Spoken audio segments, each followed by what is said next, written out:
Je crois qu'il fallait... Bonjour à toutes et tous. J'espère que vous allez bien. Non, vous n'êtes pas assez chaud là. Je veux du bruit comme si vous étiez au concert de Taïk. Je veux des acouphènes. Voilà. Moi, j'espère que vous allez bien. Je m'appelle Claudia Ruza, je suis la directrice générale de Positive. Je ne sais pas les filles si vous voulez vous installer en attendant ici, tranquille. Et après, je suis la directrice générale de Positive, une association qui accompagne chaque année des milliers d'hommes et de femmes dans les quartiers à créer leur entreprise. Et si vous voulez nous retrouver, on est au Village des Solutions et notre équipe qui est au top, elle sera un plaisir de vous accompagner. Et vous retrouvez aussi tous les membres du collectif Cap Créa qui sont également au Village des Solutions. Aujourd'hui, on va parler de galère, on va parler de frein, on va parler de réussite, on va parler de liberté. Bref, on va parler d'entrepreneuriat. Mais avant ça, je vais déjà commencer par vous dire qui je suis. Comme je le dis souvent, moi, je suis né énervé. Énervé et surtout engagé.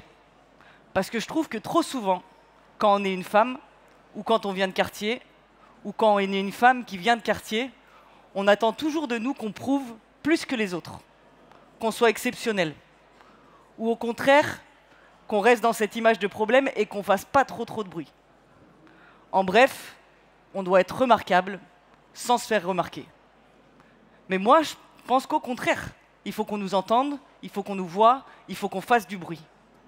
Il ne faut pas qu'on s'excuse d'exister, d'avoir des idées et d'entreprendre. Et vous le verrez tout à l'heure, les deux entrepreneurs qui sont là, elles l'ont compris depuis bien longtemps. Mais avant d'échanger avec elles, je voudrais un peu voir qui c'est qu'on a dans la salle, comme ça on adaptera et on fera une conférence sur mesure. Est-ce qu'il y en a qui sont dans la salle et qui ont envie de créer leur boîte? Laissez-moi pas en galère, hein, levez les mains s'il y en a qui ont envie de... Ouais, il y a deux personnes qui ont envie de créer leur boîte. Est-ce qu'il y en a qui ont déjà entrepris, qui sont créateurs d'entreprises? Et est-ce qu'il y a des entrepreneurs femmes dans la salle? Bravo à vous. Donc ce qu'on va faire, je vais maintenant, on va essayer d'adapter un peu la conférence pour que ça soit utile pour vous et pertinent. On ne va pas accueillir puisqu'elles sont déjà là, mais on va échanger avec Johan et Khadija, deux entrepreneurs incroyables que Positive a eu la chance et la fierté d'accompagner et qui vont vous raconter leurs projets, leur parcours et leur histoire parce qu'elles ont créé des choses où personne ne les attendait. Je vous demande de leur faire un tonnerre d'applaudissements. Je veux du bruit dans la salle pour Johan et Khadija.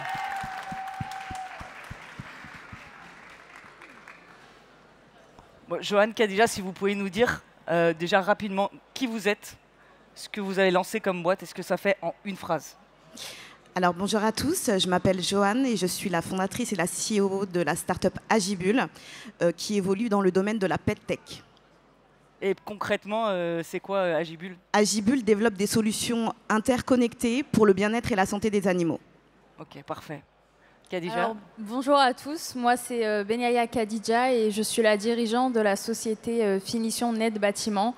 C'est une entreprise qui propose ses services dans le second œuvre et ma mission chez FNB c'est de favoriser l'inclusion des femmes au secteur du BTP. Ok, bravo à vous en tout cas. Qu'est-ce qui a, il y en a un petit peu, il n'y en a pas beaucoup dans la salle, mais qu'est-ce qui a été le déclic finalement? Pourquoi vous avez décidé de vous lancer dans l'entrepreneuriat? Alors moi j'ai une passion depuis toute petite, c'est la passion des animaux et de leur bien-être. Je suis éleveuse de chats et donc dans mon élevage j'ai rencontré énormément de problématiques où mes chats sont tombés gravement malades. Étant donné que je suis aussi impliquée dans le secteur animalier, c'est un constat aussi chez les familles propriétaires de chats et chez les autres éleveurs. Donc j'ai vraiment voulu trouver des solutions pour résoudre ce problème. C'est comme ça que l'aventure Agibule a commencé. Ok. Et toi, Khadija, c'est quoi? Alors moi, depuis jeune, j'ai toujours voulu entreprendre. J'ai été attirée, on va dire, par l'entrepreneuriat. Et en fait, mon déclic, c'était pendant le Covid. On était tous, je pense, confinés. Et voilà, je me suis dit, là, il est temps de se lancer, d'essayer au moins d'exercer l'entrepreneuriat pour voir si j'y étais faite. Et c'est là où j'ai décidé de créer ma micro-entreprise et puis passer en société. Est-ce que, on en a parlé un petit peu hier, Joanne, mais est-ce qu'il y a eu des obstacles finalement dans ton parcours entrepreneurial et comment, s'il y en a eu, tu as fait pour les surmonter ou est-ce que tu as réussi à les surmonter? Alors, il n'y a eu que des obstacles. c'est une montagne d'obstacles, et encore plus quand on est une femme, encore plus quand on n'a pas un parcours académique élevé. Commencer dans la PedTech et dans l'intelligence artificielle quand on n'a pas fait d'études, donc c'est du hardware, c'est hard déjà à la base, l'écosystème, on le sait, le hardware c'est très dur à développer en France, et en plus avec du SaaS et de l'intelligence artificielle, bonjour, ça a été très compliqué. Et toi, Khadija? Moi, je pense que déjà, juste en tant que femme dans le secteur du BTP, c'est un obstacle. Mais c'est, on va dire, oui, l'un de mon plus gros obstacles parce que j'ai dû... en fait, tout le temps, je dois prouver pourquoi je suis attirée par le BTP, si j'ai ma place, si je suis légitime de diriger une entreprise dans le secteur du BTP. Et c'est aussi en partie ce qui m'a donné envie de faciliter l'accès à ces emplois-là pour ces femmes en tant que peintre en bâtiment, etc. Et c'est de leur donner cette voie. Et on va dire par rapport aussi à ma détermination qui m'a permis de surmonter tout ça, et par rapport à la qualité des prestations pour démontrer que FNB est autant une entreprise que les autres dans le secteur du BTP. Et toi, Joanne, comment tu as fait finalement t'en as eu des obstacles, mais comment concrètement tu as fait pour les surmonter? Je crois qu'il y avait pas mal de problématiques de financement. Voilà, comment tu fais finalement pour continuer malgré tout? Alors, les premiers obstacles qu'on a eu, forcément, ça va être l'accès au financement. J'ai pris un temps pour regarder, pour comprendre ce qui se passait. Parce que moi, j'arrive avec une idée géniale, révolutionnaire. Il y a les clients, ça répond à un besoin. Le secteur de la PedTech, il est en hausse, donc tous les feux sont ouverts. Je n'ai pas forcément tout de suite compris pourquoi. Donc j'ai mis un temps à comprendre que c'est le fait que je sois une femme, c'est le fait que je sois seule, c'est le fait que j'ai énormément d'ambition. Donc c'est un projet à plusieurs millions d'euros. Donc j'ai mis un temps. Quand j'ai compris, j'ai été stratège et j'ai mis des stratégies en place donc pour lever chaque défi. Et chaque défi aujourd'hui, je les relève et je les change en opportunité. C'est devenu vraiment un art de changer. Je me lève, je vois un mail, il y a une galère, ok, et de le changer en opportunité. C'est super important de développer cette compétence. Okay. Et vous avez été toutes les deux accompagnées. En quoi ça vous a été utile, et en fait finalement qu'est-ce qui a été aussi déterminant, même en dehors de l'accompagnement, dans votre parcours de création? Si vous aviez une chose à dire au public, c'est quoi finalement qui a été vraiment fondamental pour vous dans votre projet et votre construction de projet? Alors moi, dès le début, j'ai compris que c'était un gros projet à enjeu, et je me suis dit je ne vais pas y aller seule. Donc les deux acteurs vers lesquels je me suis tournée, ça va être la French Tech. Donc j'ai fait la prépa French Tech Tremplin, et je me suis tournée vers l'association Positive qui accompagne les entrepreneurs de quartier, tous les entrepreneurs d'ailleurs. Et c'est un véritable levier pour avancer et avancer dans vos problématiques. C'est hyper important de bien s'entourer d'acteurs indispensables comme Positive. Alors moi, je rejoins aussi un petit peu ce qu'elle a dit, Joanne. Moi, au départ, quand j'ai créé FNB, voilà, j'avais ce projet de favoriser l'inclusion, mais ça restait qu'un projet. Il fallait que je structure, il fallait que je sache par où commencer, où aller. Et c'est là où je me suis tournée vers Positive, qui m'a permis de structurer, de développer. Et c'est là où je me suis rendu compte l'importance de se faire accompagner, et surtout de bien se faire accompagner, et l'entourage, que ça soit professionnel ou personnel, hein. C'est ce qui nous permet de continuer à se développer, aussi de pas baisser les bras. Et je dirais vraiment, si on peut compter sur l'importance, c'est l'accompagnement, que ça soit dans l'entourage ou dans le professionnel. C'est ce qui est important pour moi. Et là, c'est quoi vos plus gros besoins actuellement dans votre entreprise? Si vous avez un message à faire passer là. Nous, on est en recherche encore de financement. Alors, on a réussi à sécuriser plus de 200 000 euros. Alors, il y a des aides. Il ne faut pas avoir peur d'aller voir l'écosystème. Il ne faut pas avoir peur d'aller chercher des aides, de bien les structurer, de bien calculer pour sécuriser son projet. On est dans du hardware et dans de l'intelligence artificielle. Donc, forcément, c'est des projets qui sont assez énormes en financement. Donc, on recherche maintenant des investisseurs, on ouvre notre capital. Donc s'il y a des investisseurs dans la salle, n'hésitez pas à venir me contacter tout à l'heure.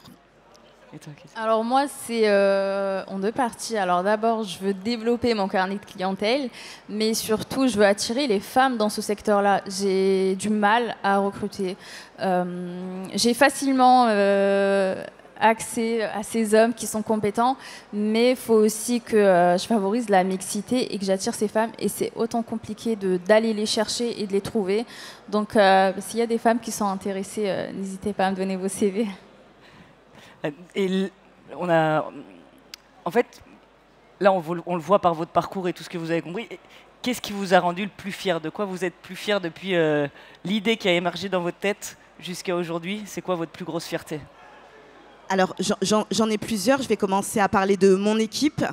J'étais toute seule pour commencer. Aujourd'hui, nous sommes 3 associés. Alors, c'est 3 associés avec des expertises complémentaires. Je suis très fière de mon équipe. Encore une fois, les succès, pour moi, ça se gagne en équipe. Donc, voilà. Ensuite, Bulia, donc développé par Agibul, donc c'est notre projet, la station Bulia, a été primée au concours Lépine. Donc moi, quand je suis arrivée dans l'écosystème, on s'est beaucoup moqué de mon projet. On est passé d'innovation à invention. On a gagné le trophée d'or de la PedTech et une immense fierté d'avoir remporté le Positive Award Innovation il y a quelques semaines de Positive. Bravo. Merci. Bravo. Khadija. Alors moi, du coup, par rapport à mon entreprise, FNB, le développement, les salariés, parce que comme elle a dit Joanne, c'est aussi une équipe. Si on réussit, c'est aussi grâce en partie aux personnes qui travaillent au sein de FNB. Donc je suis contente de voir le développement, les personnes que j'ai accompagnées, qui ont pu aussi gagner en compétences.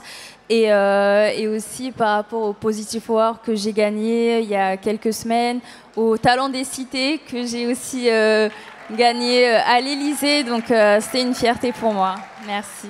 Bravo à toutes les deux. En tout cas, finalement, ce qui ressort, je trouve, de votre parcours, c'est que, au final, être une femme, être de quartier, ça n'a jamais été un sujet pour vous. Au contraire, et je pense que quand on intègre ça, tout peut commencer. On peut faire ce premier pas, celui qui va déclencher tout le reste. Même s'il va y avoir des difficultés, il va y avoir des galères, il va y avoir des obstacles. Mais de toute façon, quand on veut aller là où personne ne nous attend, il ne faut pas s'attendre à ce qu'on nous donne la place. Il faut se la créer et il faut la prendre. Et de toute façon, ce qui compte, je pense, en tout cas de ce que je retiens de ce que vous dites, c'est que, au fond, c'est pas important de se faire accepter. Ce qui compte, c'est de s'imposer comme une évidence jusqu'à transformer le regard des autres. Parce que le problème, là, c'est pas nous, mais le regard qu'on pose sur nous. Alors merci et bravo à Khadija et Joanne, vous déchirez. Merci beaucoup à vous. Et merci. J'ai un dernier petit mot. Vas-y, Joanne. À toutes les femmes et les entrepreneurs qui sont ici, j'ai vraiment un message à vous faire passer. Ne restez pas seuls, ne restez pas isolés. Des fois, je sais qu'en tant qu'entrepreneur, on a un peu d'ego. Non, on a besoin d'être ensemble, on a besoin des autres. Rapprochez-vous de Positive. C'est vraiment une association incroyable. Vous aurez toujours des solutions. Rapprochez-vous de la BPI.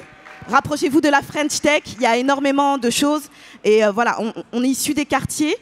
On va inverser la tendance sur les prochaines années, tous ensemble. On fait du bruit. Merci. Bravo. Merci beaucoup, Joanne. Je te laisse regarder. Khadija, je te garde avec moi. Il n'y a pas de petite musique et tout. Il n'y a plus de musique. Ok, bon. Si vous voulez chanter.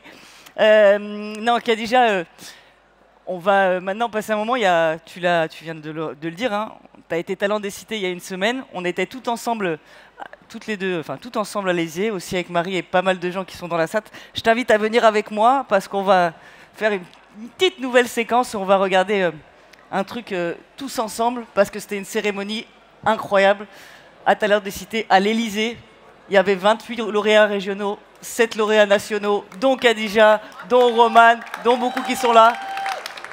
Ça a récompensé les plus beaux entrepreneurs de quartier et on espère que demain vous serez nombreux à postuler à Talent des Cités.